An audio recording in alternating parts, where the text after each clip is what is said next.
You have to love this. You have to live this. You have to love it. If you can't do that, you aren't going to make it. Because losing trades will come. Because losing trades, drawdown periods will come. Times when the market gets tough and you can't find your way in it, it's going to happen.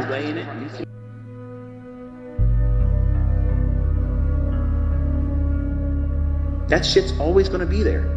And if you can't find the encouragement in yourself to stick to the rules, trust that the process will yield the results that you're looking for, not on the timetable you're looking for, and certainly not on the timetable that your fucking friends and family want you to have, to justify their doubts. Fuck their doubts. Who gives a shit if they don't like what you're doing, if they don't believe it's going to happen? They're not doing it.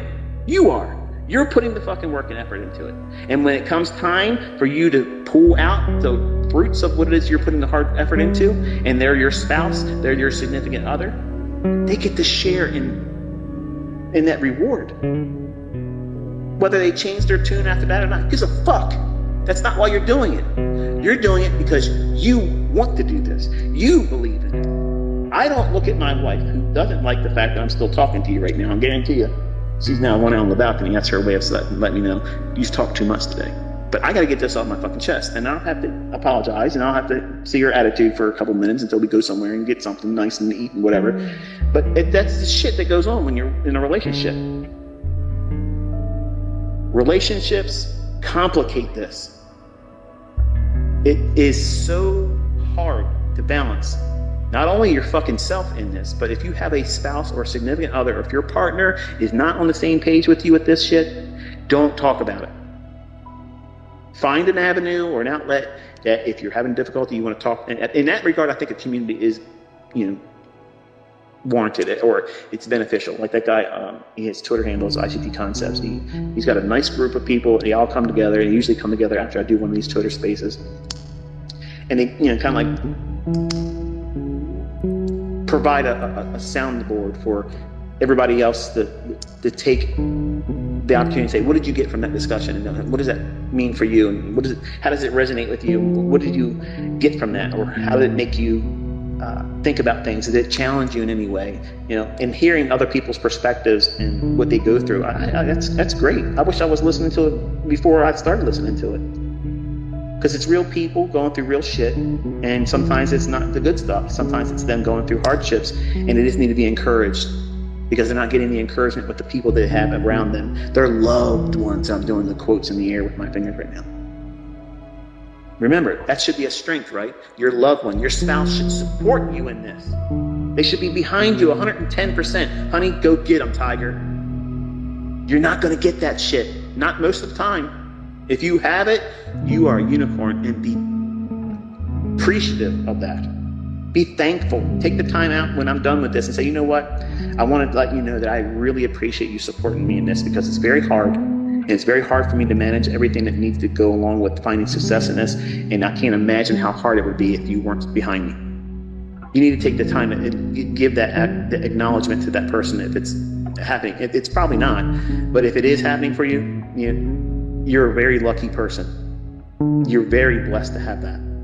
Because 90% of the time, you're going to find that every one of us is coming through the same fucking shit the same way. Through the trenches, out of the fucking gutters, okay? We got to pull ourselves out of nobody supporting us, nobody encouraging us, no one saying, keep going. I didn't have it. I did not have it. And it was many times I thought about saying, fuck this. I can't overcome myself. I keep fucking up this stuff. I'm getting in the way. I keep bringing this into the equation. I'm trying to prove myself to this girl, to this woman, my ex-wife, my new girlfriend, my future wife, my this, my children, all that kind of shit. And that stuff, everybody wrestles with it. Everybody wrestles with it. Mark Douglas doesn't talk about it. This is the real shit, the rubber meets the road stuff, brass tacks. And it's uncomfortable. But when you hear other people talk about it, it's therapy. Because it feels like you aren't broken. It feels like there's not a problem with you. It's you being a human being, trying to do something extremely technical, extremely complicated, and you're trying to wrestle with human reasoning in something that has no human reasoning behind it.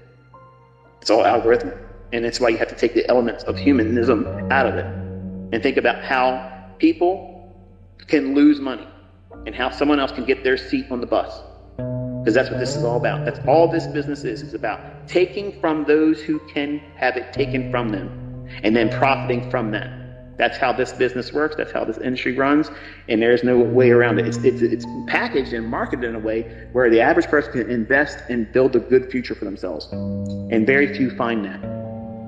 Very few find that. So what's the repeating success story? The small elite do all the good stuff. They make money. They live on, high on the hog.